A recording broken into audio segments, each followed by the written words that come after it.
ومولانا محمدا عبده ورسوله الذي أرسله بالحق بشيرا ونذيرا وداعيا إلى الله بإذنه وسراجا منيرا فقد قال الله تعالى في كلامه المجيد وفرقانه الحميد أعوذ بالله من الشيطان الرجيم بسم الله الرحمن الرحيم وما نقموا منهم إلا أن يؤمنوا بالله العزيز الحميد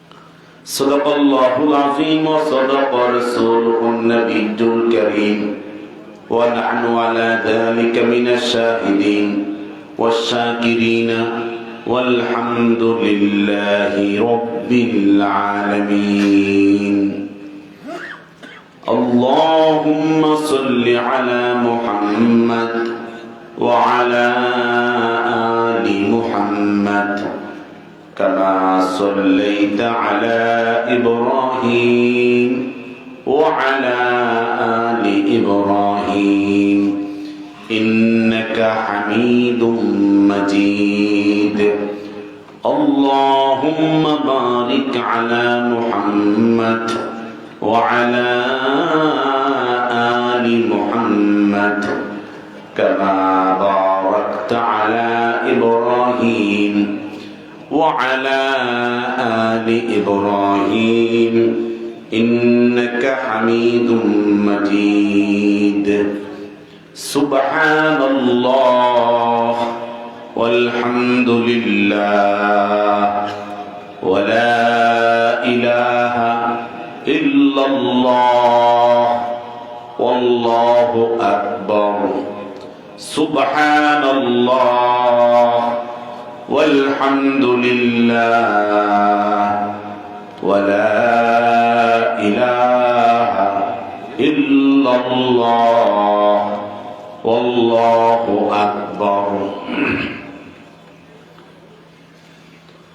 আলহামদুলিল্লাহ আল্লামা ইমাম বুখারী রাহমাতুল্লাহ আলাইহি ফাউন্ডেশনের উদ্যোগে 28 ডিসেম্বর আজকের ইসলামী মহাসম্মেলনের মুআজ্জাজ মুকাররম সভাপতি আল্লামা আব্দুল জলিল হাফেজাহুল্লাহ হযরত মাওলানা আহমদুল্লাহ হাফেজাহুল্লাহ আমন্ত্রিত হযরত উলামায়ে কেরাম মুরব্বিয়ানে ইজাম যুবক ভাইরা পর্দানিশীন শ্রবণরতা মা বোনেরা স্নেহের আদরের ছোট ভাইয়েরা যে মহামনিব আজকে আমাদেরকে এই ইলমি জলসায় কোরআন ও সুন্নাহর মজলিসে এতক্ষণ পর্যন্ত উলামায়ে কেরামদের জবান থেকে কথা শোনার জন্য তৌফিক দিয়েছেন শুকর গুজার করছি সবাই পড়ছি আলহামদুলিল্লাহ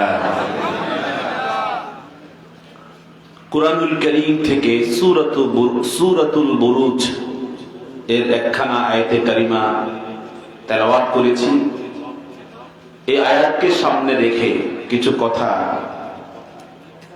আপনাদের মাঝে কোরআন ও সুন্নাহ এর আলোকে বলার জন্য ইচ্ছে পোষণ করেছি আল্লাহ সুবহানাহু ওয়া তাআলা সকলকে কথাগুলো হৃদয়ে অনুভব করার তৌফিক দান করেন এরপর এই কথাগুলোর আলোকে জীবনকে সাজানোর তৌফিক দান করেন আল্লাহ সুবহানাহু ওয়া তাআলা কোরআনুল কারীমের এই আয়াতে তিনি আমাদেরকে একটি মেসেজ দিয়েছেন যে ওয়ামা নাকামু মিনহুম ইল্লা আন ইউমিনু বিল্লাহিল আজিজিল হামিদ তারা প্রতিশোধ নেয় না মুসলমানদের থেকে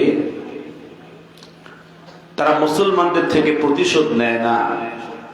দুনিয়ার কোনো কারণ নাই, একমাত্র একটি কারণেই তারা প্রতিশোধ নেয়, যে মুসলমানেরা ঈমান এনেছে আল্লাহর উপরে। ইল্লা আইয়ুমিনু বিল্লাহিল আজিজিল হামিদ, তারা ঈমান স্থাপন করেছে, বিশ্বাস স্থাপন করেছে বিল্লাহ, কার উপরে? আল্লাহর উপরে। আল আজিজ, যিনি পরাক্রমশালী, আল হামিদ, যিনি প্রশংসিত। তো এই আয়াতে কারিমার বিষয়কে বোঝাবার জন্য আমি আপনাদের কাছে সিয়ারুল আলামিন নুবালা এবং সুয়ারুম মিন হায়াতিস সাহাবা, উসতুল গাবা, যতগুলো সাহাবায়ে কেরামদের ইসলাম প্রচারের ক্ষেত্রে কষ্ট, ত্যাগ, তিতিক্ষা, তাদের সাধনা, তাদের মুজাহাদা, ইসলাম প্রচারের জন্য তাদের আত্মত্যাগ, এই কেন্দ্রিক যত কিতাব লেখা হয়েছে তার মধ্যে এই তিনটা কিতাব আপনাদের সামনে পেশ করেছি। এই তিনটি কিতাবের ভিতরে খণ্ড খণ্ড ভাবে একজন প্রিয় নবীদের সাহাবী খুবাইব ইবনু আদি, সবাই তার নাম অবশ্যই জানেন, খুবাইব ইবনু আদি রাদিয়াল্লাহু তাআলা সম্পর্কে এই তিনটা কিতাবের মধ্যে ভিন্ন ভিন্ন ভাবে এই কথাগুলো এই আয়াতের সাথে সামঞ্জস্যতা রেখেই আমি কিছু ভূমিকায় কথা বলতে চাই। বদরের যুদ্ধে খুবাইব ইবনু আদি বনুল হারিস গোত্রপতিকে জিহাদের মাঠে নিজের হাতে হত্যা করেছে। 24 জন কাফেরদের নেতা বদরের যুদ্ধে মারা গেছে। কতজন নেতা? তার মধ্যে খুবাইব ইবনু আদির হাতে কাফেরদের সম্ভ্রান্ত একজন নেতা কি হয়েছে? মারা গেছে। পরবর্তীতে 100 ওট দিয়ে মক্কার কাফেরদের বনুল হারিস গোত্রের সন্তানেরা খুবাইব ইবনু আদিকে ক্রয় করেছে প্রতিশোধ নেওয়ার জন্য। কি নেওয়ার জন্য? কিসের প্রতিশোধ বলেন? সেই ঈমানের পক্ষে, আর তারা হচ্ছে কি ঈমানের বিপক্ষে।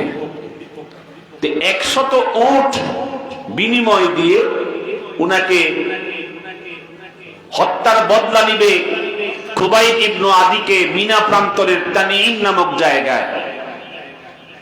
এখন তো মাইকিং ব্যবস্থাপনা, তখন মাইকিং ছিল না, দরু ফিটাইয়া তারিখ নির্ধারণ করেছে, অমুক তারিখে মিনা প্রান্তরের তানঈম নামক স্থানে খুবাইবকে, আমাদের শত্রুকে কি দেওয়া হবে? ফাঁসি দেওয়া হবে। তো হাজার হাজার লোকেরা তানঈম নামক স্থানে জমায়েত হয়েছে। ওই তারিখে, যে তারিখে হযরত খুবাইবকে কি করা হবে? ফাঁসি দেওয়া হবে। 22 বছরের টকবকে যুবক, তারুণ্যের ধার প্রান্তে পৌঁছে, যৌবনের ধার প্রান্তে পৌঁছে গিয়েছে হযরত সাঈদ ইবনু আমির আল জুহানী। তিনি তখন মক্কার কাফের ছিল। বলেন না কি ছিল? উনি বলেন, আমি অত্যন্ত সূর্যোদয় হওয়ার আগেই সতর্কতার সাথে খুবাইবের এই ফাঁসির দৃশ্য দেখার জন্য আমি সরাসরি তানঈম নামক প্রান্তরে হাজির হয়েছি। তখন সূর্য, কথা কোন, সূর্য ওঠে নাই। আমি সেখানে গিয়ে দেখি হাজার হাজার মানুষ আগে থেকেই জায়গা দখল করে খুবাইবের মৃত্যু, খুবাইবের হত্যার দৃশ্য দেখার জন্য সেখানে হাজির হয়ে গেছে। কি বয়োবৃদ্ধ, কি যুবক, কি ছোট বাচ্চা কাচ্চা, কি মহিলা, সবাই খুবাইবের মৃত্যুর দৃশ্য দেখার জন্য। আমি সেখানে গিয়ে জায়গা পেলাম না, অনেক পেছনে ছিলাম। আমি অনেক কষ্ট করে ঠেলে যেখানে ফাঁসি দিবে ফাঁসির মঞ্চের কাছাকাছি হয়ে আমি আজকে খুব নিজ অন্তর থেকে মনোযোগের সাথে আজকে আমি খুবাইবের এই ফাঁসির দৃশ্য দেখব, এই সিদ্ধান্ত নিয়ে আমি ঝাপটি বেড়ে ফাঁসির মঞ্চের পাশে বসে গেছি। কয়েক ঘন্টা পরে দেখি আবু সুফিয়ান ইবনু হারব কয়েকজন যুবককে নির্দেশ করেছে এই খোবাইবকে ফাঁসির মঞ্চ পর্যন্ত নিবা, হেসরাইয়া হেসরাইয়া আর চাবুকের আঘাতে আঘাতে গোটা শরীর ক্ষত বিক্ষত করবা। যখন আমরা শুনেছি খোবাইবকে আনা হচ্ছে, তখন আমাদের সকলের একটা মনের একটা চাহিদা ছিল যে খোবাইবকে আমরা একটু দাঁড়াইয়া দেখব। সবাই খোবাইব আসতেছে দেখার জন্য সবাই দাঁড়ায় গেছে। আমি সাঈদ ইবনে আমের আল জুহানি বলেন, আমি দাঁড়ায়া দেখছি কয়েকজন যুবক চাবুক দিয়ে আঘাত করছে আর তাকে হেসরাইয়া হেসরাইয়া ফাঁসির মঞ্চের দিকে নিয়ে আসতেছে। আমি তখন তাকায়া দেখেছি যে মরুভূমির উপর দিয়ে যেখান থেকে হেসরাইয়া আনতেছে খোবাইবের রক্তে ওই মরুভূমির বালুকণাগুলো লাল হয়ে যাচ্ছে।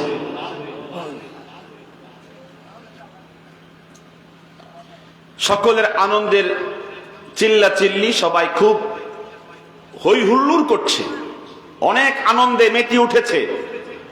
কিন্তু আমার শুধুমাত্র আমার জ্ঞান, আমার বিবেক, আমার বিবেচনা, শুধুমাত্র আমার কৌতূহল হলো খোবাইবকে এভাবে হত্যা করবে কি জন্য। আমি একটু রহস্য জানতে চাই। খোবাইবের কাছাকাছি গিয়ে আমি খোবাইবের মুখের দিকে তাকায় আছি, মুখের ঠোঁট নড়ে চোখ বন্ধ, ঠোঁট নড়ে। আমি চক্ষু বন্ধ অবস্থায় দেখে ঠোঁট নড়ে কিন্তু তার শব্দগুলো বুঝি না। আমি ভিড়ের ভিতর দিয়ে তার কাছাকাছি গিয়ে আমি একটু শুনতে চাই খোবাইব বলে কি। আমি তখন শুনছি খোবাইব বলছে,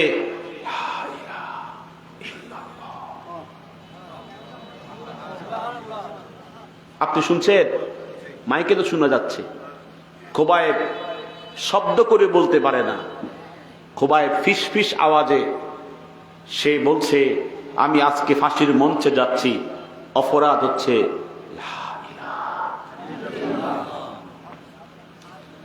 সাঈদ ইবনে আমের বলেন, আমি তখন ভাবতে থাকলাম এই কালেমার অপরাধে আজকে তাকে তানিম নামক প্রান্তরে ফাঁসি দিয়ে ফেলবে। আমি তখন বিবেককে প্রশ্ন করছি, লা ইলাহা ইল্লাল্লাহ, কোন উপাসনার যোগ্য পৃথিবীতে নাই, একমাত্র যিনি উপাসনার যোগ্য তিনি কে? তো আমি তখন ভাবলাম তার কথা তো ঠিক, তার বক্তব্য কি ঠিক। মঞ্চের পাশে তাকে বসানো হলো, কিন্তু সাঈদ বলেন আমি তাকে দেখলাম সে বসতে পারলো না। কতদিন খায় না, গায়ের মধ্যে কোনো পোশাক নেই, শুধু লজ্জাস্থান থাকবে এ পরিমাণ পোশাক, সমস্ত শরীরের মধ্যে চাবুকের আঘাতে আঘাতে ক্ষত বিক্ষত। সাঈদ বলেন আমার মন চাচ্ছিল একটু কাপড় দিয়ে তার শরীরের রক্তগুলো মুছে দেই, তার গালে একটা চুমা দেই, তার পাশে একটু দাঁড়িয়ে একটু সাহায্য করি, একটু গোসল করায় দেই। কিন্তু আমার স্বজাতীয় আমার ভাইয়েরা তো তাকে সাহায্য করলে আমাকে আস্থা রাখবে না। আমি অত্যাচারের ভয়ে শুধু অন্তর দিয়া তার প্রতি মোহাব্বত দেখাচ্ছি, কিন্তু বাস্তবে কোন সহযোগিতা করার সাহস পাচ্ছি না। সাঈদ বলেন কিছুক্ষণ পরে দেখলাম খোবাইব আর বসতে পারতেছে না, এত দুর্বল, এত মজলুম। সাঈদ ইবনে আমের বলেন, ওয়াল্লাহে কসম তো ওই আল্লাহ, আমার জাতীয় ভাইয়েরা এত জুলুম করেছে। সাঈদ আর বসতে পারে না, অচেতন হয়ে জমিনে শুয়ে পড়ছে। আপনারা দেখেছেন আল্লামা মামুনুল হক সাহেব যখন হুইল চেয়ার নি বলে, যখন তাকে সাক্ষী দেওয়ার জন্য না কি করার জন্য যখন তাকে বের করা হতো, এই টকবগে যুবক তাকে রিমান্ডের পর রিমান্ডে মানসিক টর্চারিং করে কি অবস্থা করেছে আপনারা দেখেন নাই? কথা বলেন, দেখেন নাই? সাঈদ বলেন কসম খোদা আমি দেখছি খোবাইব ইবনু আদি বসতে পারে না, তিনি শুয়ে গেছেন। জমিনে শুয়ে যাওয়ার পর তার চক্ষুটা বন্ধ, কিন্তু ঠোঁট নড়ে, একই ধ্বনি, লা ইলাহা ইল্লাল্লাহ। কিছুক্ষণ পরে দেখি খুবাইব বলছে, আবু সুফিয়ান, কাফিরদের নেতা, তোমার কাছে আমার একটা আবেদন, শেষ আশা, আমাকে শেষ আশা পূরণ করতে দিবে? আবু সুফিয়ান বলছে, শেষ আশা কি বলো? আস্তে আস্তে বলছে, আমি 2 রাকাত নামাজ পড়ব। কয় রাকাত নামাজ? আবু সুফিয়ান বলছে, তোমার শেষ আশা পূরণ করা হবে। সাইদ বলছে, নামাজের যখন সুযোগ দেওয়া হলো, তখন সাইদ বলছে, আমি তাকায়া দেখছি খুবাইব একটু দাঁড়ানোর চেষ্টা করতেছে, কিন্তু সে দাঁড়াতে পারতেছে না, গায়ে শক্তি ছিল না। তখন আমি চাচ্ছিলাম তাকে পাশে গিয়ে একটু কষ্ট করে উঠে ধরে দাঁড় করায় দিব, কিন্তু আমার ভয় হচ্ছিল, যদি আমি তাকে সাহায্য করতে যাই, আমার জাতি ভাইয়েরা আমার উপর অত্যাচার শুরু করে দিবে। এর জন্য আমি পাশে যাওয়ার হিম্মত পাচ্ছিলাম না। অনেকক্ষণ চেষ্টা করছে, সাইদ দাঁড়াতে পারে না, একটু দাঁড়িয়ে আল্লাহর সামনে নামাজ পড়বে। কিছুক্ষণ পরে দেখি সাইদ ইমানি তেজিয়ান হয়ে দাঁড়িয়ে আল্লাহু আকবার বলে নামাজ শুরু করেছে। গায়ে রক্ত পড়ছে, গোটা শরীর জর্জরিত, ইসলামের জন্য, কালেমার জন্য। আল্লাহ তাআলা দেখেন কিনা বলে, একটু কথা বলেন আমার সাথে, দেখেন কিনা? নামাজ পড়েছেন খুবাইব ইবনু আদি 2 রাকাত। নামাজ এত সংক্ষেপে পড়েছেন, জীবনে এত সংক্ষেপে নামাজ খুবাইব পড়েন নাই। নামাজ যখন শেষ করেছেন, খুবাইব বলছেন, হে আবু সুফিয়ান, আমার জীবনে অনেক দীর্ঘ সময় দিয়ে নামাজ পড়েছি, আজকের নামাজ অত্যন্ত শর্ট, সংক্ষেপে পড়েছি। নামাজ যখন শেষ হয়ে গেছে, এখন আমার ইচ্ছে পূরণ হয়ে গেছে, তোমাদের কার্যক্রম তোমরা শুরু করতে পারো, যে জন্য আজকে আমাকে এখানে হাজির করেছো, তোমাদের কাজ তোমরা শুরু করতে পারো। কথা বুঝতেছে? আবু সুফিয়ান তখন বলছে, যাকে আঙ্গুল কর্তন করতে বলেছি, আজকে তার আঙ্গুল কর্তন হবে, তার কবজি কর্তন হবে, তার কনুই কর্তন হবে, তার পায়ের গোড়ালি কর্তন হবে, তার হাঁটু কর্তন হবে। জীবিকা অবস্থায় সমস্ত অঙ্গ প্রত্যঙ্গ কর্তিত করে কেটে তারপর তাকে ফাঁসিতে ঝোলানো হবে। যারা যে দায়িত্ব প্রাপ্ত, কাজ শুরু করো। সাইদ ইবনু আমের কাফের, 22 বছরের, সে বলছে, আমি তাকায়া দেখছি, যখন আবু সুফিয়ান নির্দেশ করেছে, তখন খঞ্জর দিয়ে, বিভিন্ন রকমের অস্ত্র দিয়ে খুবাইবের উপরে হায়নার মতো, হিংস্র জানোয়ারের মতো সবাই ঝাঁপিয়ে পড়েছে। অঙ্গ প্রত্যঙ্গ কর্তন করছে। আর আমি, সাইদ বলেন, আমি শুধুমাত্র শুনতেছি, এই কষ্টে, এই ব্যথায় খুবাইব কি শব্দ উচ্চারণ করে। আমি তখন দেখছি, এতক্ষণ তার কালেমার শব্দ শোনা যাচ্ছিল না। যখন পায়ের আঙ্গুল যখন কাটা হচ্ছে, হাতের আঙ্গুল যখন কাটা হচ্ছে, তখন খুবাইব বলছে একটু উঁচু শব্দে, লা ইলাহা ইল্লাল্লাহ। এই কালেমা ছাড়া আমি আর কিছুই শুনছি না। আঙ্গুলগুলো যখন জমিনে পড়ে যাচ্ছে, কেটে কেটে যখন ফেলে দিচ্ছে, খুবাইব বলছে, আল্লাহুম্মা আহসিহিম আদাদা ওয়াকতুলহুম বাদাদা ওয়ালা তুগাদির মিনহুম আহাদা। বদদুয়া দিছে। কি দিছে? কে? খুবাইবের বদদুয়া কি কবুল হবে না?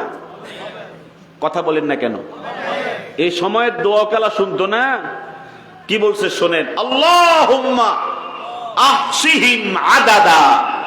আমার আঙ্গুল কারা কাটছে, আমার পায়ে গোড়ালি কারা কাটছে, আমাকে এই যন্ত্রণা দিয়ে কারা মারছে, ওদের নাম ঠিকানা তুমি হিসাবে রাখো।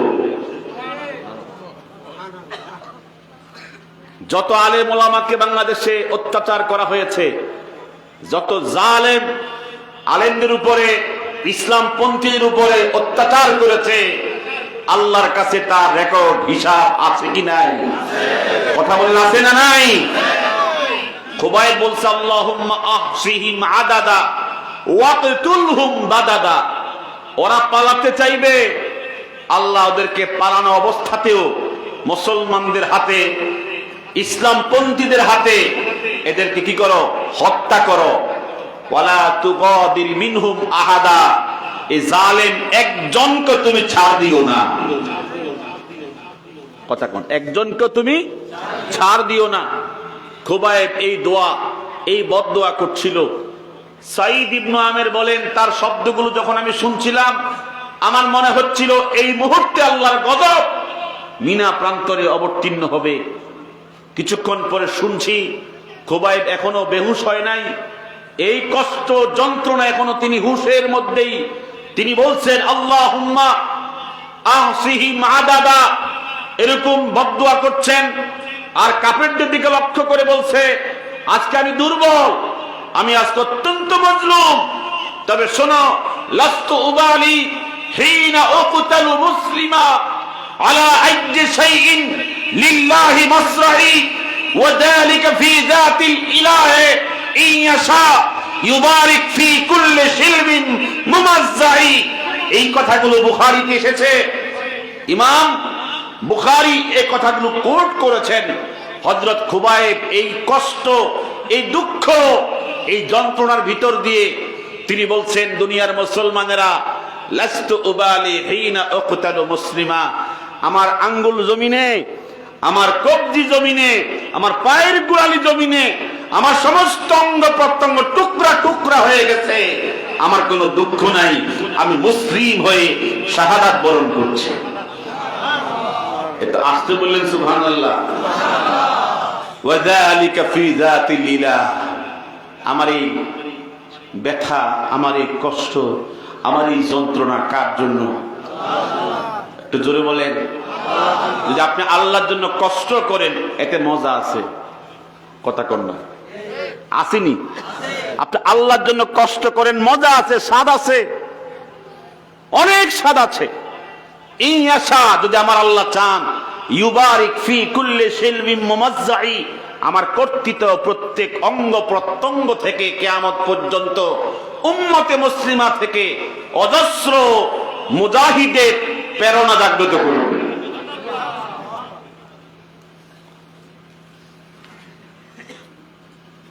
আশ্চর্য হবেন, সাঈদ ইবনে আমের আল জুহানি বলেন, এই দৃশ্যগুলো যখন দেখছি আমি সিদ্ধান্ত নিয়েছি খুবাইবের পথে আমিও হাঁটবো, আমিও খুবাইবের দ্বীন গ্রহণ করব, আমিও খুবাইবের নবীর সোহবত নেব।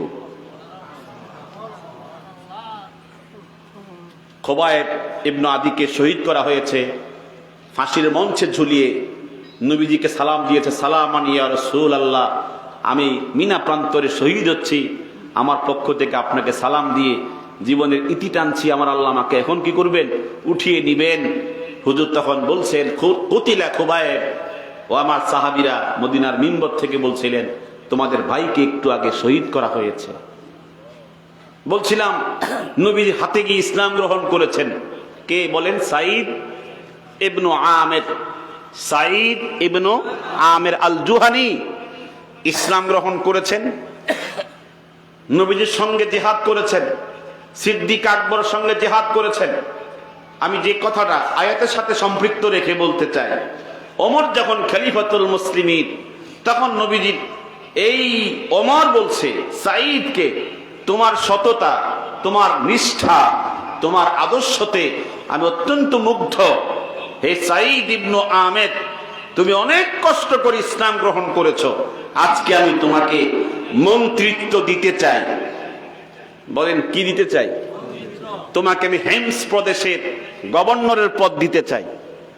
তখন এই সাঈদ ইবনে আমের বলেছেন, আমি আমার এই জিন্দেগি যেভাবে আল্লাহ সন্তুষ্টির জন্য সাজিয়েছি, আমি মন্ত্রিত্ব গ্রহণ করলে আমার এই সমস্ত রুটিন কি হয়ে যাবে?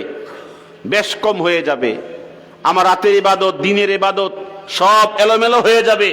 আমি আপনার কাছে মন্ত্রিত্ব পদ থেকে মাপ চাই। কেউ পদ পায় না আর কেউ পদ নেয় না।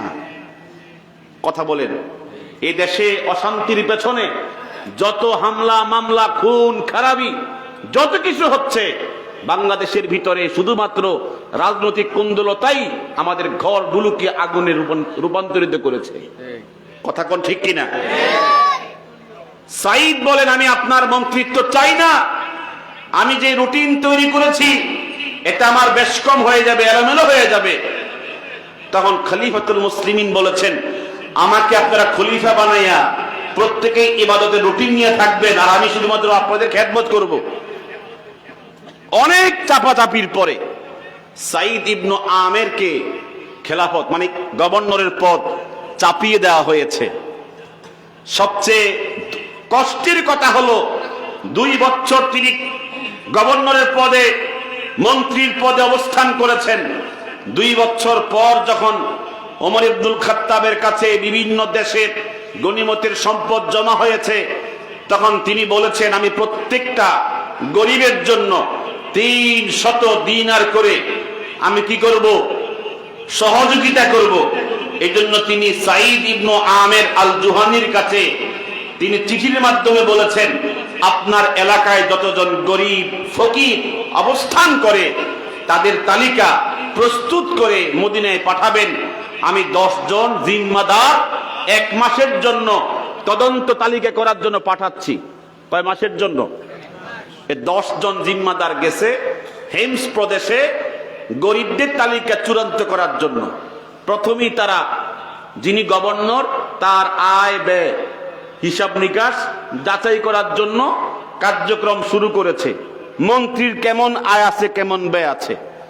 যিনি গভর্নর সাইদ ইবনু আমের তার দপ্তরে গিয়ে জিজ্ঞেস করছে উনি বেতন কেমন পায়, খরচ কেমন করে। তখন দপ্তর থেকে রিপোর্ট দেওয়া হলো, আমাদের মন্ত্রী যেই পরিমাণ রাজস্ব খাত থেকে বেতন নেয় 20 ভাগ খরচ করে 80 ভাগ রিটার্ন দিয়ে দেয়, ফেরত দিয়ে দেয়। বলেন কি বলেছি?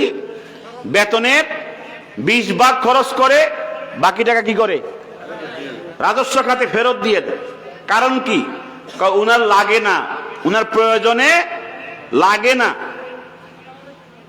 এরপরে আরো যত রকমের হিসাব নিকাশ আছে সব দেখাশোনার পরে যত গরিব যত ফকির ওই হেমস প্রদেশে বসবাস করে সমস্ত রিপোর্ট প্রস্তুত করার পরে তখন সমস্ত দায়িত্বশীল জিম্মাদাররা তারা পরিষ্কার হয়েছে যে সাইদের মতো গরিব দ্বিতীয় আরেকজন গরিব হেমসে বসবাস করে না। এজন্য সমস্ত গরিবদের বাপ আফকারুল ফুকারা সাইদ ইবনু আমের, এই কারণে তার নাম 1 নম্বরে রাখছে। কয় নম্বর? সবাই বলেন না কয় নম্বর? তাহলে হেমসের যিনি গভর্নর তিনি গরিবদের কয় নম্বর তালিকা?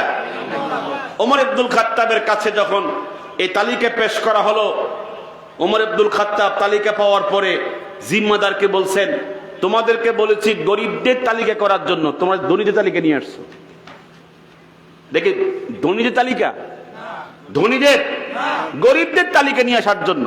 তখন দায়িত্বশীল জিম্মাদার বলতেছে, না আমরা ধনীদের তালিকা করছি না, তো করছি কাদের? গরিবদের। তখন তিনি বললেন, সাইদ যে 1 নম্বরে, উনি তো সবচেয়ে বেশি ফকির। সুবহানাল্লাহ, তিনি সবচেয়ে বেশি কি?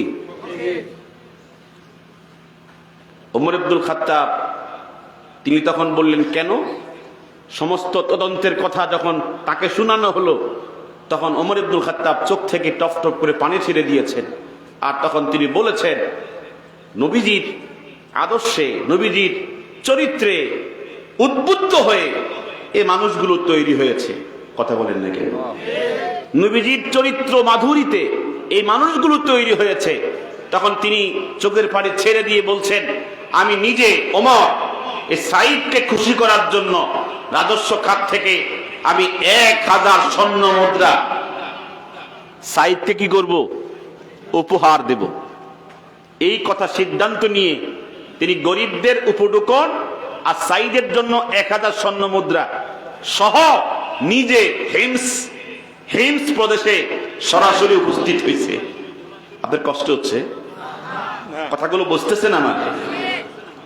সাহাবী ওমর ইবনুল খাত্তাব খলিফাতুল মুসলিমিন সমস্ত গরিবদের উপটুকন আর সাঈদের জন্য 1000 স্বর্ণ মুদ্রা এগুলো নিয়ে যখন হেমসে উপস্থিত হয়েছে, তখন সাঈদের জন্য যে 1000 স্বর্ণ মুদ্রা আনছে এটা নিয়ে সাঈদ ইবনে আমিরের ঘরে গেছে, ওনার দফতরে গেছে। বলেন সুবহানাল্লাহ। তখন সাঈদকে বলতে বলতে এক পর্যায়ে বলেছে, আপনার দায়িত্বের প্রতি সন্তুষ্ট হয়ে, দেশ পরিচালনার প্রতি আমি সন্তুষ্ট হয়ে 1000 স্বর্ণ মুদ্রা আপনাকে দেওয়ার জন্য আমি সরাসরি আপনার কাছে এসেছি। আচ্ছা বলেন, এই কথাটা যদি আমাদের বর্তমান কোন মেম্বার বা চেয়ারম্যান বা এমপি কে ঊর্ধ্বতম কোন নেতা বলে, খুশিতে কি কথা কন, খুশির কি শেষ থাকবে?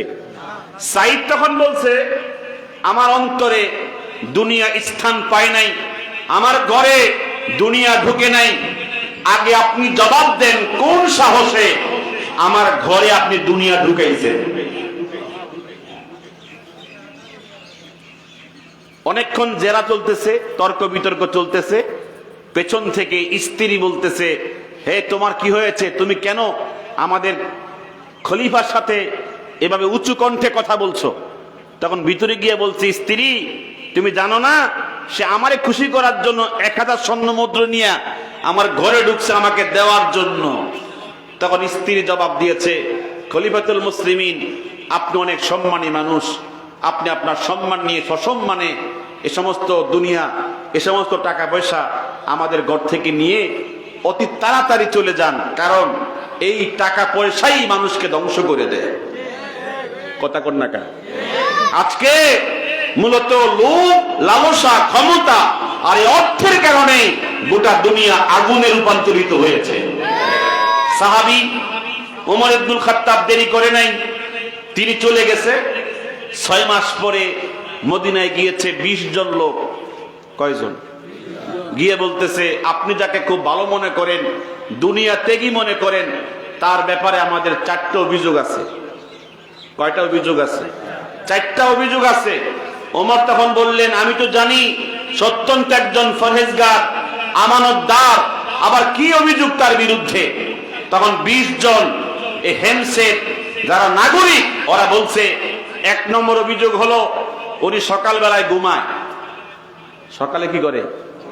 দপ্তরে আসে দেরিতে, সকালে আসে না, এজন্য অনেক কাজ কি থাকে, আটক থাকে, ওনাকে পাওয়া যায় না। 2 নম্বর অভিযোগ হলো উনি রাত্রে কোন নাগরিককে সময় দেয় না। 3 নম্বর অভিযোগ হলো মাসে ওনাকে 1 দিন কোথাও খুঁজে পাওয়া যায় না। মাসে কয় দিন? 4 নম্বর অভিযোগ হলো উনি মাঝে মাঝে অফিসের কাজে যখন কথা বলেন, একটু কিছুক্ষণ ফাঁকে ফাঁকে উনি বেহুশ হয়ে যান, অচেতন হয়ে যান, যার কারণে স্বাভাবিকভাবে অনেক কথা তিনি বোঝে না। এই কথাগুলো শুনবার পরে ওমর বুঝতে পেরেছে, তাহলে তো দেশের অনেক বড় ক্ষতি হইতেছে। কথা কোন? দেশের কি হইতেছে? অনেক বড় ক্ষতি হইতেছে। তখন তিনি বললেন, তোমাদের অভিযোগগুলো আমি নিজের কানে শুনেছি, তবে সরাসরি তার ব্যাপারে আমি মোকাবেলা করার জন্য তাকে আমি ওই হেমস থেকে মদিনায় আনবো, সরাসরি তোমাদের অভিযোগগুলো তার সাথে উপস্থিত করে আমি মোকাবেলা করব। এই জন্য কান কথায় সিদ্ধান্ত নেওয়া ঠিক না। কান কথা কি নেওয়া, সিদ্ধান্ত নেওয়া কি না, ঠিক না। তখন সাঈদকে যখন ডেকে আনা হলো, ওমর ইবনুল খাত্তাব বলেছেন, তোমাদের অভিযোগগুলো বলো। 1 নম্বর অভিযোগ হচ্ছে উনি সকালবেলা দেরিতে দফতরে যায়। হে সাঈদ, এই অভিযোগ কি ঠিক? সাঈদ তখন বলে, হ্যাঁ অভিযোগ ঠিক, আমি সকালবেলা দেরিতে যাই, তাড়াতাড়ি যেতে পারি না। তখন আপনি যেহেতু আমাকে ডেকেছেন আর তাদের অভিযোগও ঠিক আছে, আপনি আমাদের সবচেয়ে বড় বিচারক, বিচার করে দেন। ওমর তখন বলে, আমি বিচার কেমনে করব? আগে তোমার থেকে শুনতে হবে কি কারণে তুমি অফিসে দেরিতে যাও। যদি কারণগুলো দূষণীয় হয় তাহলে কি হবে? বিচার হবে। তখন সাইদ বলেছেন, যে কারণে আমি অফিসে দেরিতে যাই এটা আল্লাহ ছাড়া আর কাউকে বলবো না। কথা কোন, কাকে ছাড়া কাউকে বলবে না? আল্লাহ ছাড়া কাউকে বলবো না। তখন হযরত ওমর ইবনুল খাত্তাব বলেছেন, শোনো সাইদ, যদি হাসরের মাঠে এই মানুষগুলো তোমার বিরুদ্ধে অভিযোগ দেয়, তখন তুমি কিন্তু আমানতের খেয়ানতকারী হয়ে যাবে। তুমি আল্লাহ ছাড়া কাউকে বলবা না, এই সুফিগিরি দেখাইলে পরে এখানে কোনো কিছু কি হবে না, স্পষ্ট হবে না। তখন তিনি আখিরাতের ভয়ে তিনি স্পষ্ট করে দিলেন, হে ওমর, আপনি আমাকে একজন খাদেম দিয়েছেন আমার ব্যক্তিগত কাজের জন্য, আমার কাপড় ধুতে করবে, ব্যক্তিগত রান্না বান্না করবে, আমার ঘরে আসবাবপত্র প্রস্তুত করবে, গুছিয়ে রাখবে। আমি কিন্তু এই 2.5 বছর পর্যন্ত কোনো খাদেম নিয়োগ দেইনি। কথা কোনো খাদেম, কারণ আমি জানি খাদেম যে কাজটা করবে আমিও তো সেই কাজটা পারি। কথা বলেন, আমিও তো কাপড় ধুইতে পারি, রুটি বানাইতে পারি। যদি আমি খাদেম নিয়োগ দেওয়ার পরে রাজস্ব সম্পদ থেকে প্রতি মাসে 50 দিনার তাকে বেতন দেই, আল্লাহ পাক হাসরের মাঠে আমাকে জিজ্ঞেস করবে, তুই কাজ করতে জানিস, তুই কাজ পারিস, তারপরেও কেন তুই খাদেম দিয়া জনগণের সম্পদ নষ্ট করেছ? এই জন্য আমি আল্লাহর আদালতে কি জবাব দিব? এই কারণে আমি কোন খাদেম 2.5 বছর নিয়োগ দেই নাই। ফজর পরে, ইশরাক পরে, তেলাওয়াতের পরে নিজের হাতে রুটি বানাইয়া তরকারি প্রস্তুত করিয়া আমি খেয়ে দে অফিসে যেতে যে পরিমাণ সময়, এই সময়ের কারণে আমি দেরি হয়, আমার কি হয়, দেরি হয়। ওমর তখন চোখের পানি ছেড়ে দিয়েছেন আর বলেছেন, 50 দিনার প্রায় 2.5 বছরে কত, প্রায় 800 মতো। কয়শো? 800 দিনার বাঁচায় দিছে। প্রতি মাসে 20 দিনার, কি বলে 20 ভাগ বেতন নেয়, 80 ভাগ বেতন ফেরত দিয়ে দেয়। এরকম মন্ত্রী নাকি করবে, দেশকে উন্নত করবে? কথা বলেন না কেন? আমাদের দেশে এক উপদেষ্টা ছিল, সে উপদেশ দিত, কি দিত? উপদেশ দিত। অথচ 36,000 কোটি টাকা লুটতরাজ করিয়া, দাড়ি কামাইয়া, মাথার চুল কামাইয়া সে বাঁচতে চাইছিল। কথা কন না আপনারা? যারা উপদেশ দেয় তাদের এই অবস্থা, আর যারা নেতা ছিল, মন্ত্রী ছিল, তাদের কি অবস্থা আল্লাহ ভালো জানে। কথা বলেন ঠিক কিনা? সাহাবী সাইদ বলেন, আমি যখন এই বক্তব্য দিচ্ছিলাম তখন ওমরের চোখেও পানি, অভিযোগকারীদের চোখেও। তারা তখন বলছে, তাহলে তো আমাদের আর কোনো কি নাই, আর কোনো মন্তব্য নাই। ওমর তখন বলছে, দ্বিতীয় অভিযোগ কি ছিল বলেন? দ্বিতীয় অভিযোগ হচ্ছে, উনি মাসে 1 দিন নিখোঁজ থাকে। মাসে কয়দিন নিখোঁজ থাকে? কেন তুমি নিখোঁজ থাকো? সাইদ বলেন, আমার পরনে যে কাপড় দেখছেন, এই এক কাপড় দিয়ে আমি সব সময় কি করি, আমার অফিসের কাজ আদায় করি। মাসে 1 দিন আমার এই কাপড় ধৌত করতে হয়। যেদিন ধৌত করি, এই ভিজা কাপড় দিয়া আমি অফিসে আসতে লজ্জাবোধ করি, যার কারণে ওই কাপড় ঘরের মধ্যে থেকে বাহিরে ছড়াইয়া শুকাইতে হয়। এজন্য মাসে 1 দিন অফিস করতে পারি না। একটু আসতে বলেন সুবহানাল্লাহ। এক কাপড়, কয় কাপড়? একটা দেশের মন্ত্রী, ওমরের চোখ থেকে পানি পড়ছে। তারা কি অভিযোগ দিল আর কি শুনতেছি? কথা বলেন না। অভিযোগ দিল কি আর শুনতেছি কি? এই তোমাদের 3 নম্বর অভিযোগ কি ছিল? উনি রাত্রে সময় দেয় না, দিনে সময় দেয়। হে সাইদ ইবনে আমের, কথা কি ঠিক? অভিযোগ কি ঠিক? তখন সাইদ বলে, অভিযোগ ঠিক, আমি রাত্রে সময় দেই না, দিনে সময় দেই। কারণ বলো। তখন সাইদ বলেন, আমি আমার সময়কে 2 ভাগ করেছি। 1 ভাগ খালকের জন্য, সৃষ্টির সেবার জন্য, আর 1 ভাগ খালেক, আমার স্রষ্টার জন্য। যদি বলেন সুবহানাল্লাহ। ওই রাত্রে আমি যখন স্রষ্টার ইবাদত করি, দুনিয়ার কোন খাল, কোন সৃষ্টি আমার খালেকের ইবাদতের মধ্যে কোন বিঘ্নতা সৃষ্টি করতে পারে না। ওমর তখন বলছে, তোমাদের অভিযোগের জবাব পাইছো? তখন সাইদ ইবনে আমিরের বক্তব্য শোনার পরে সবাই বলছে, আমরা পাইছি, আর কোন অভিযোগ দেওয়া লাগবে না। আমাদের এই মন্ত্রী কি আছে, ঠিক আছে। না, তোমাদের 4 নম্বর যে অভিযোগ ছিল, বলো কি অভিযোগ ছিল? তখন অভিযোগকারীরা বলতেছে, উনি মাঝে মাঝে বেহুশ হয়ে যান, অচেতন হয়ে যান, আমাদের ভাষা বোঝে না, কথা বোঝে না। তখন ওমর বলছে, হে সাঈদ, তোমার বিরুদ্ধে যে অভিযোগ দেওয়া হয়েছে, অভিযোগ কি ঠিক? ওমর তখন এই বক্তব্য দেওয়ার পরে সাঈদ জবাব দেয়, অভিযোগ ঠিক, আমি মাঝে মাঝে অচেতন হয়ে যাই, আমি কি হয়ে যাই? বেহুশ হয়ে যাই। কারণ বলো, কি কারণে?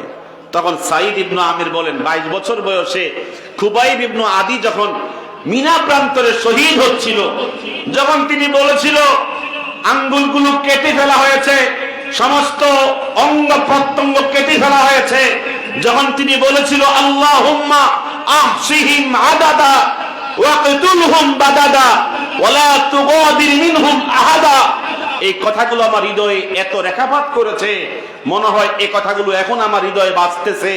এগুলো যখন স্মরণ হয়, আমাকে আমি নিয়ন্ত্রণ রাখতে পারি না, আমি বেহুশ হয়ে যাই।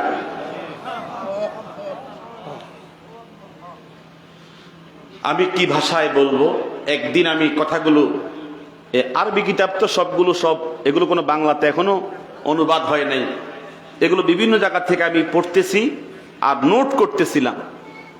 আমাকে আমার স্ত্রী নাস্তা দিয়েছিল, আমি নাস্তা খাওয়া অবস্থায় এই কিতাবগুলো ঘেটে ঘেটে একত্র করতেছিলাম। আমার ওই মুহূর্তে কি একটা অনুভূতি তৈরি হয়েছিল, আপনাদের কাছে ভাষায় প্রকাশ করতে পারবো না। আপনারা বলেন, যদি মুসলিম শাসকেরা এই সমস্ত চরিত্রে চরিত্রবান হতো, আমাদের ঘরে কি এত অশান্তি থাকতো? একটু কথা বলেন না, কোনো অশান্তি থাকতো? আমি এই চরিত্রের সাথে একটা চরিত্র অ্যাড করতে চাই, যে এই সমস্ত কিতাবের মধ্যে পেয়েছি যে নবীজি ইসলাম প্রচারের জন্য 8টা চিঠি লিখছে। কয়টা চিঠি? একটা হচ্ছে কায়সারের জন্য, কায়সার, একটা কেসরার জন্য, মানে পারস্যের বাদশার জন্য, রোমের বাদশার জন্য, ইয়ামামার বাদশার জন্য, এরকম 8 জন বাদশার জন্য চিঠি লিখছে ইসলামের দাওয়াতের জন্য। আপনার কষ্ট হচ্ছে না তো? তো নবীজি 3 জন সাহাবীকে বলছে, এই চিঠিখানা ইয়ামামার বাদশার কাছে পৌঁছাবা, সুমামা ইবনে উসাল আল হানাফির কাছে, ইয়ামামার বাদশার কাছে। 3 জন সাহাবী গেছে, এই চিঠি তার হাতে দিছে। তখন সুমামা ইবনে উসাল নবীজির চিঠির মধ্যে থুতু নিক্ষেপ করছে। একটু জোরে কোন। আর বলছে যে এত বড় দুঃসাহস দেখিয়েছে, আমি নিজের হাতে তোদের মুহাম্মদকে বলি সাল্লাল্লাহু, তাকে হত্যা করব। নাউজুবিল্লাহ জোরে বলেন না। আর আমি আমার ফোর্স পুরো ইয়ামামার সমস্ত শক্তিকে একত্র করে মদিনাতে আক্রমণ চালাবো। নাউজুবিল্লাহ জোরে বলেন। এই তিনটা আচরণ সাহাবা একরাম 3 জন খুব কষ্ট পেয়েছেন। নবীজির কাছে এসে বলেছেন, হুজুরে কোনো প্রতিবাদ, কোন রকমের তীব্র সমালোচনা, কোন মন্তব্যই করেন নাই। নবীজি বলছেন, সবর করো। কি করো? সবর করো। কয়েকদিনের ব্যবধানে এই সুমামা ইবনু উসাল আল হানাফি, সে তরবারি হাতে নিয়ে, এই হানাফি মানে হচ্ছে তিনি হানিফা, বনু হানিফা গোত্রের গোত্রপতি ছিলেন, এর জন্য তাকে হানাফি বলা হয়। তিনি সরাসরি কুশ মুক্ত খোলা তরবারি নিয়ে মদিনায় প্রবেশ করেছে। হুজুর তখন মদিনার মসজিদের পাশে একা দাঁড়ানো ছিলেন। সে তখন বলছে তার চাচাকে, আমি আমার মূল টার্গেটের লোককে পেয়ে গেছি, এখনই গিয়ে তাকে আমি হত্যা করব। জবান খুলে কর নাউজুবিল্লাহ। চাচা তখন বলছে, হে সুমামা, তুমি ইয়ামামার বাচ্চা হতে পারো, কিন্তু এই মুহাম্মদকে কতল করলে তোমার বাচ্চাইও থাকবে না, তোমার এই ক্ষমতাও থাকবে না। আমি তোমাকে বাধা দিচ্ছি, কোনদিন তার উপরে তুমি আক্রমণ করো না। বলেন না সুবহানাল্লাহ। চাচার এত জোর আপত্তি, তখন সে বলছে, যদিও আমি আজকে তাকে হত্যার জন্য আসছি, হত্যা করতে না পারলে অন্তত তার সাথী সাহাবী যারা, ওদের কয়েকজনকে মাইরা আমি কই যাব? ইয়ামামায় যাব। পরে গুপ্তভাবে রাত্রেবেলায় এশার নামাজের পরে 10 জন সাহাবীকে সে এলোপাতারি কুপাইয়া হত্যা কইরা সে কি গেছে, পলায়া গেছে ইয়ামামা শহরে। কোথায় গেছে কোন? ইয়ামামা শহরে, তার দেশে চলে গেছে। হুজুর যখন জানতে পেরেছেন গুপ্ত হত্যায় অসংখ্য সাহাবীর প্রাণ চলে গিয়েছে, তখন তিনি খুব মর্মাহত হলেন আর বললেন, এখন থেকে আমার মদিনাতে পাহারাদার থাকতে হবে এবং মদিনার চতুর্পাশে যে সীমানা আছে এই সীমানায় পাহারাদার পাঠাইতে হবে। হুজুর এই সিদ্ধান্ত অনুযায়ী মদিনার জন্য 50 জন পাহারাদার, কতজন? চতুর্পাশে রাতের বেলা কি হতো? পাহারা হতো। এদিকে ইয়ামামার বাদশা সুমামা বলেন, মাত্র 2 মাস পরে আমার অন্তরের মধ্যে একটা ভালোবাসার সৃষ্টি হয়েছে, আমি যেন একটু কাবা তাওয়াফ করি, মানে বাইতুল্লাহ কি করি? তাওয়াফ করি। এই মহব্বত যখন তৈরি হয়েছে, আমি স্পেশাল আমার যারা আত্মরক্ষা বাহিনী, আমার যারা আইন শৃঙ্খলা বাহিনী, ওদেরকে সাথে নিয়ে আমি তাওয়াফের উদ্দেশ্যে মক্কায় রওনা করলাম। কিন্তু আমি জানতাম না মদিনার চতুর্পাশে মুহাম্মদের যে পাহারাদার আমাকে গ্রেফতার করে ফেলবে, এটা আমার জানা ছিল না। আমি মদিনার পাশ দিয়ে যখন মক্কা অভিমুখে যাচ্ছিলাম, গভীর রাত্রে আমাকে মুহাম্মদের বলি সাল্লাল্লাহু তার বাহিনী আমাকে গ্রেফতার করেছে। কিন্তু আমি যে সুমামা, আমি যে ইয়ামামার বাদশা, ওরা আমাকে চিনে না। আমাকে গ্রেফতার করে মদিনার মসজিদের ফিলারের মধ্যে বাঁধে রাখছে। বাঁধছে কোথায়? মসজিদের ফিলারে। হুজুর তখন রাত্রিবেলায় তাহাজ্জুদ পড়ে ফজরের জন্য প্রস্তুতি নিয়ে যখন মসজিদে আসতেছেন, নজর পড়ছে সুমামা ইবনু উসাল ইয়ামামার বাদশা বারিন্দার ফিলারে বান্দা। কথা কোন না? কোন জায়গায় বান্দা? বাদশা সিটির মধ্যে কি দিছে? থুতু দিছে। আর এখন বাদশা এসে গেছে কোথায়? এখন আল্লাহ পারেনি। 5ই আগস্ট দেখছেন না আপনারা? দেখছেন তো? বিশ্বাস হয়েছে তো? আল্লাহ পারে তো? কথা কোন পারে তো? হুজুর মুস্কি হেসে বললেন, সুমামা আপনি এখানে? তখন সুমামা বলছে, আপনার সাথীরা আমাকে গ্রেফতার করে নিয়ে আসছে, আমাকে চিনে নাই, আমারে চিনে নাই।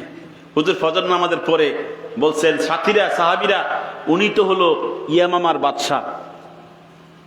শোনো, আমার ঘরে যে খাবার আছে, তোমাদের ঘরে যে খাবার আছে, যেটা উন্নত খাবার, এটা তার জন্য পৌঁছাবে।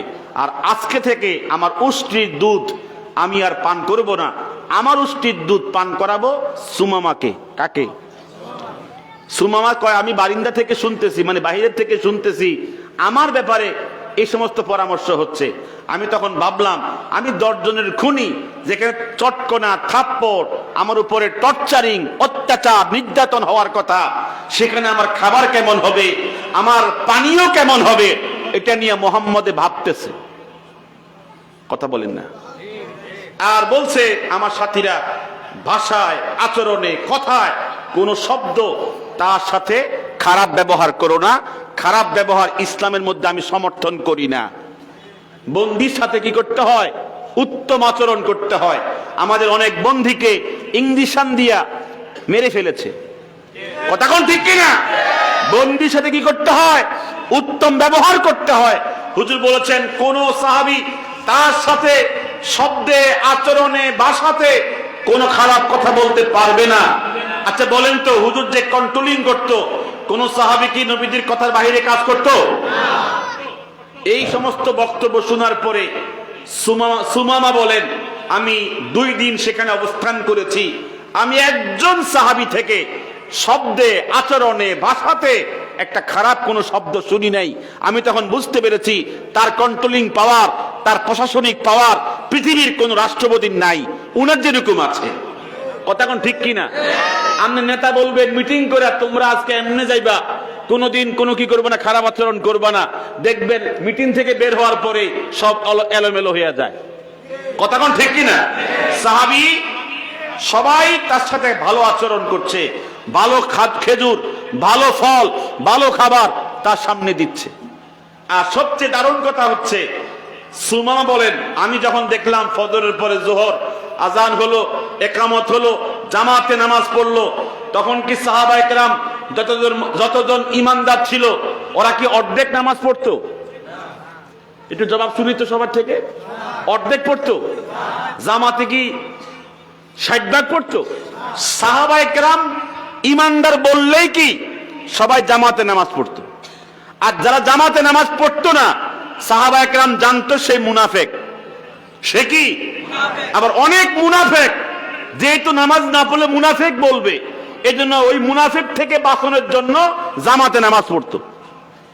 জামাত ছাড়া তখন নামাজ ছিল না।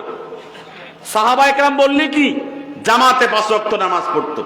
এই আজান ইকামত জামাতের দৃশ্য দেখে তখন সুমা বলছেন, আমিও তো একটা দিন পালন করি, আমার দিন আর মুহাম্মদের দিন আসমান জমিন পার্থক্য। সবচেয়ে আশ্চর্যের কথা হলো তারিখের মধ্যে এসেছে, সুমামা বলতেছে 2 দিন যাওয়ার পরে আমার কাছে এখনো মোহাম্মদ আসে নাই, শুধুমাত্র মুস্কি হাসছে, প্রথম দিন আমার লোকে দেখা করছে, এরপরে আমার আর কোনো বিস্তারিত কোনো কথা জানতে চাই নাই। কিন্তু আমি তার হাসিতে চেহারার যে মুস্কি হাসি আর তার আমার ব্যাপারে যে সমস্ত কমেন্টস, এটা আমার অন্তর থেকে একটা মহব্বত তৈরি হয়েছে। যে কথাগুলো তিনি নিজেই উচ্চারণ করেছেন, মা ওয়াল্লাহি মা মিন ওয়াজহিন আবগাদু ইলাইয়া মিন ওয়াজহি রাসূলিল্লাহ, আল্লাহর কসম করে বলছি মুহাম্মদের চেহারা থেকে দুনিয়ার কোন চেহারা আমার কাছে ঘৃণিত, আমার কাছে নিকৃষ্ট ছিল না। কিন্তু 2 দিন এই মদিনায় থাকার কারণে তার আচার আচরণ, তার ব্যবহার, সাহাবায়ে কেরামদের ব্যবহার দেখে এখন ওয়াল্লাহি মা মিন ওয়াজহিন আহাব্বু ইলাইয়া মিন ওয়াজহি রাসূলিল্লাহ, আল্লাহর কসম করে বলছি আমার কলিজার মধ্যে এখন মুহাম্মদের চেহারাই সবচেয়ে প্রিয়, সবচেয়ে মহব্বতের। আরো বলছেন এই সুমামা, আরো বলছেন ওয়াল্লাহি মা মিন মদিনাতিন আবগাদু ইলাইয়া মিন মদিনাতি রাসূলিল্লাহ, মুহাম্মদের শহর থেকে এত নিকৃষ্ট শহর আমার কাছে, আমার কলিজায় অন্য কোন শহর ছিল না। এই 2 দিন এই মদিনার মানুষদের আচার আচরণ দেখে, মানুষদের ডিসিপ্লিন দেখে, নিয়ন্ত্রণ দেখে ওয়াল্লাহি আল্লাহর কসম করে বলছি মা মিন মদিনাতিন আহাব্বু ইলাইয়া মিন মদিনাতি রাসূলিল্লাহ, মুহাম্মদের মদিনা থেকে এর থেকে সুন্দর শহর আমার কলিজায় আর কোন শহর নাই। এই ইয়ামামার বাদশা এই কথাগুলো বলতেছে নিজে নিজে, কথা কোন না, কি বলতেছে? নিজে নিজে বলতেছে। এরপরে আরো একটা কথা বলেছে, ওয়াল্লাহি মা মিন দীনিন আবগাদু ইলাইয়া মিন দীনে মুহাম্মাদিন, মুহাম্মদের ধর্ম থেকে আর কোন ধর্ম আমার কলিজার মধ্যে এত ঘৃণিত, এত নিকৃষ্ট ছিল না। মাত্র 2 দিন তার ধর্মের যে শিষ্টাচার, যে আমল আখলাক দেখেছি, 2 দিন পরে আমার কলিজার মধ্যে এখন বসে গিয়েছে যে আল্লাহে মা মিন দীনিন আহাব্বু ইলাইয়া মিন দীনে মুহাম্মাদিন, মুহাম্মদের দিন থেকে আর এত বেশি প্রিয় কোন দিন আমার অন্তরের মধ্যে নাই।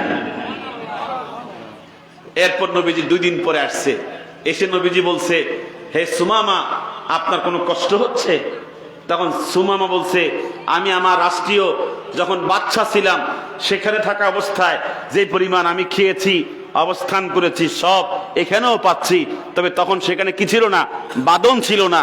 এখানে কি অবস্থা আছি? বন্দি অবস্থায় আছি।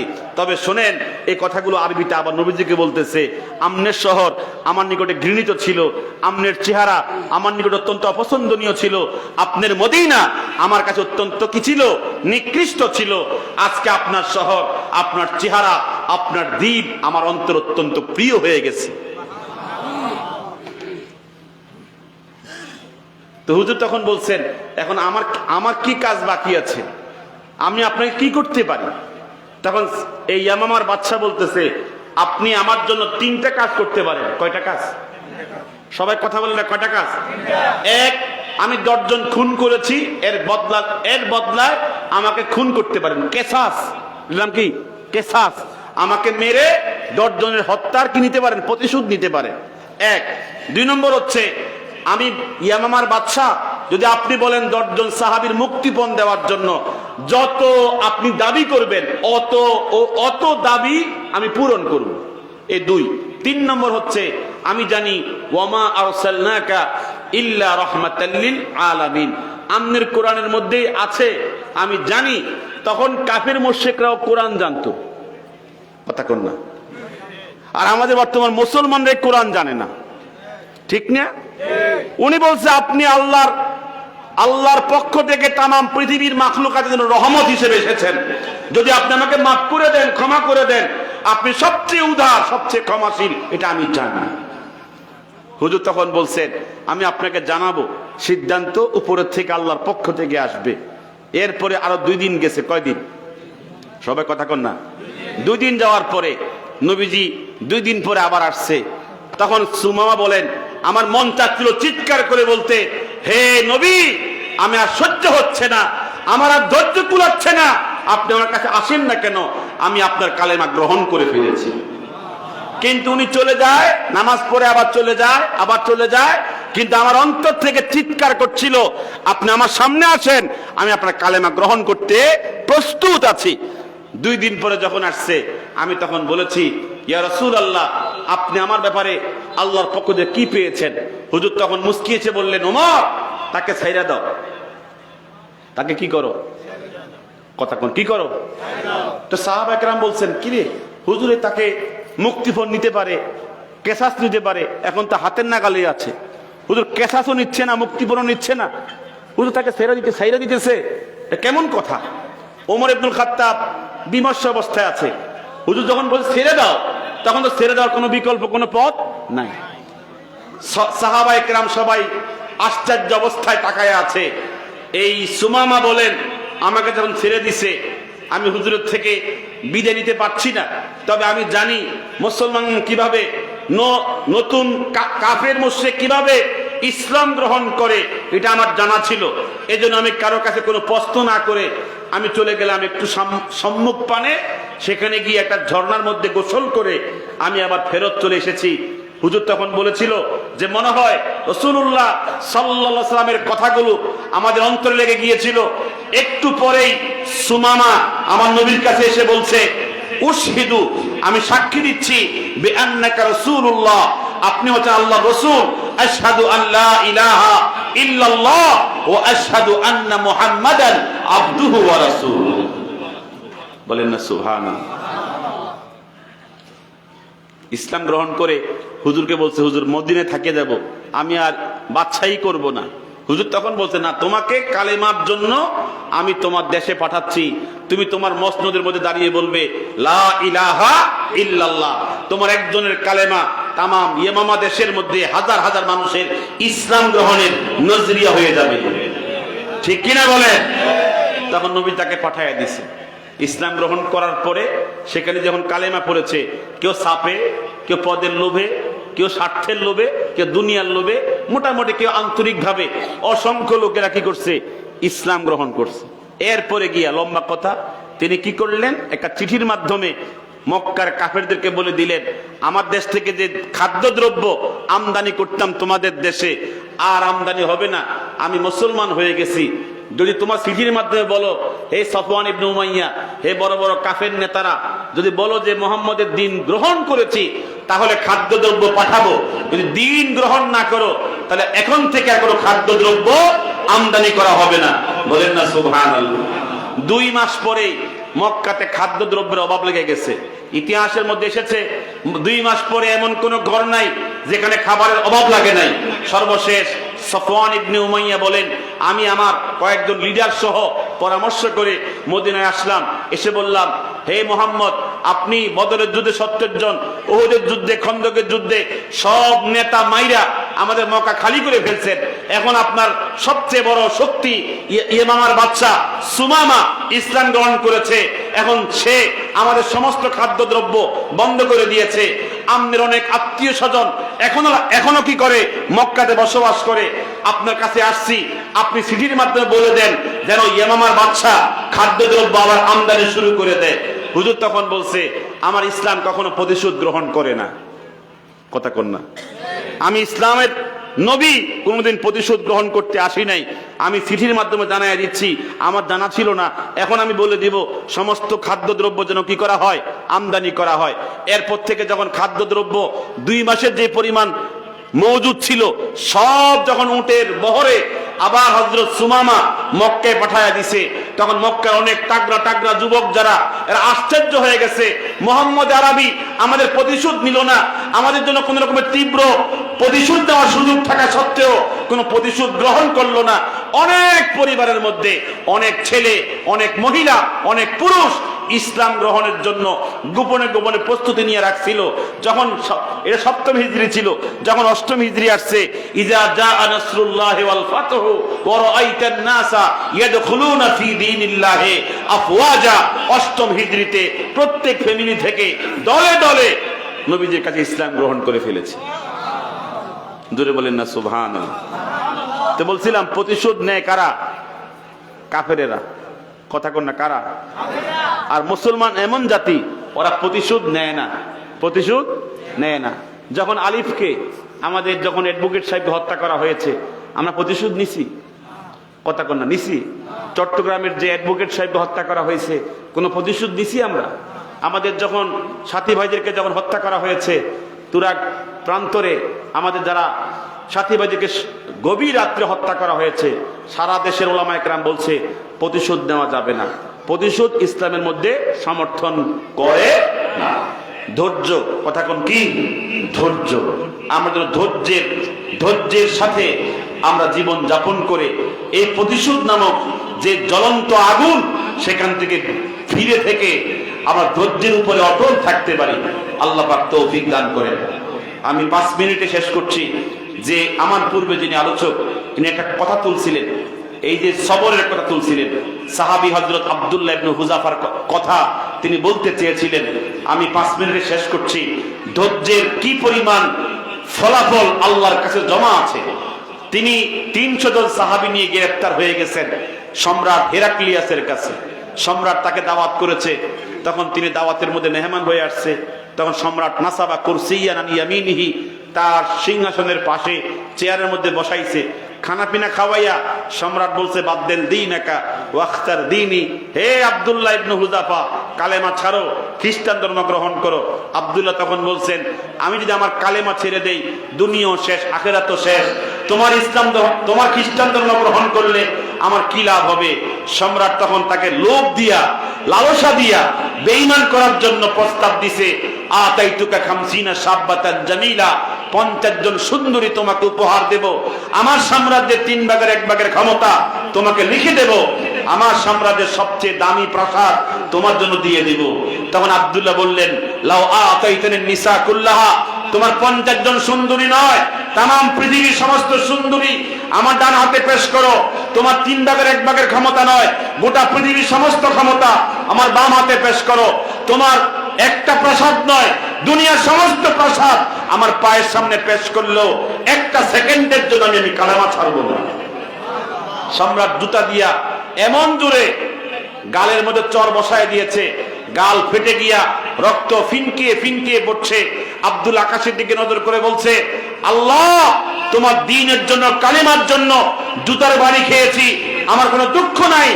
এই কথা তখন বলেছে, আল্লাহ পাকের রহমতের জরিয়ায় জোশ মেরেছে। সম্রাট তখন বলছে, 40 জন যুবক উত্তপ্ত পানিতে গরম করে আব্দুল্লাহকে ঢেলে হত্যা করো।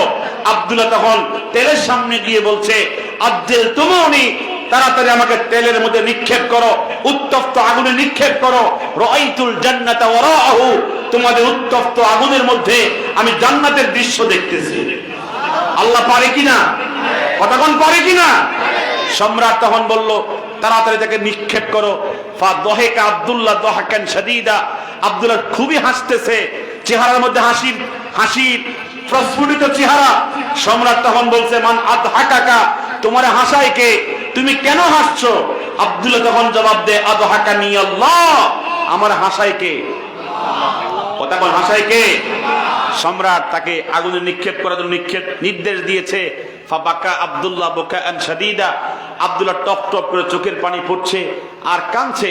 সম্রাট বুঝতে পেরেছে মনে হয় এখন পড়তে চায় না, মরতে চায় না, মনে কালেমায় ছেড়ে দিবে। তখন সম্রাট বলছে, কালেমা ছাড়বা নাকি? তুমি কান্দো কেন? আব্দুল্লাহ তখন বলে, আমি কেন কান্দি রহস্য জানো না? ইন্নালি নাফসুন ওয়াহিদা ওয়া জাসাদুন ওয়াহিদা ওয়া আমুতু ফিহা ওয়াহিদা। হে সম্রাট, তুমি জানো না আমার জীবন একটা, আমার শরীর মাত্র একটা, তোমার উত্তপ্ত তেলে নিক্ষিপ্ত হলে মারা যাব কয়বার? একবার। ওয়ালাউ কানাত লি মিআতু নাফসিন ওয়া মিআতু জাসাদিন তুআদ্দাবু ফি সাবিলিল্লাহ, যদি আমার 100 প্রাণ থাকতো, 100 জীবন থাকতো, 100 শরীর থাকতো, তোমার এই উত্তপ্ত আগুনের মধ্যে আল্লাহর কালিমার জন্য, আল্লাহর দ্বীনের জন্য 100 বার মরতে পারতাম, লাকানাত খায়রা, আমার জিন্দেগি অনেক দামি হয়ে যেত। কথা কোন ঠিক নেই? এই বক্তব্য শুনবার পরে সম্রাট তখন বলছে, বুঝছি তোমাকে এইভাবে মেরেও আমি শান্তি পাবো না। তখন তিনি বললেন, এই আমার গভর্নর পরিষদ, আব্দুল্লাহকে বেঈমান করতে হলে কোন পদ্ধতি অবলম্বন করতে হবে? একজন গভর্নর তখন প্রস্তাব দিয়েছে, আমাদের সাম্রাজ্যের সবচেয়ে সুন্দরী, সবচেয়ে রূপসী যুবতীর সাথে আব্দুল্লাহকে 1 মাস কোন নির্জন ঘরে রেখে দেন।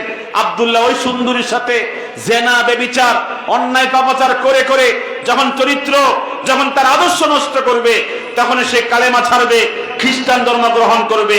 সুন্দরীকে 1 মাসের জন্য নির্জন ঘরে ঢুকায়া দিছে। ফালাম্মা মাদাস শাহরু, মাস যখন চলে গেছে, সম্রাট আব্দুল্লাহকেও ডাকছে, সুন্দরীকেও ডাকছে। সম্রাট তখন বলছে, আব্দুল্লাহ, আমার সুন্দরীর সাথে 1 মাসে কতবার মিলিত হয়েছো, জেনা করেছো, ব্যভিচার করেছো? আব্দুল্লাহ তখন বলছেন, লাউ কুলতু ফাআলতু মাহা, যদি আমি তোমাকে বলি তোমার সুন্দরীর সাথে অন্যায় করেছি, ব্যভিচার করেছি, লাকুলতা সাদাকতা, তুমি তখন বলবে সত্যিই বলেছো। আর যদি আমি তোমাকে শুনাই তোমার সুন্দরীর দিকে 1 মাসে একটা বারের জন্য নজর করেও তাকাই নাই, লাকুলতা কাযাবতা, তখন তুমি বলবা মিথ্যা বলেছো। আমার চরিত্র কেমন আমাকে বলতে হবে না, আলাইকা আন তাসআলাল মারআতা আল্লাতী কানাত মাই, ওকে জিজ্ঞাসা করো, সে তোমার খ্রিস্টান নারী, সে জানে আমার চরিত্র কেমন। তখন সম্রাট বলছে, হে সুন্দরী, বলো তোমার সাথে আব্দুল্লাহ কতবার ব্যভিচার করেছে?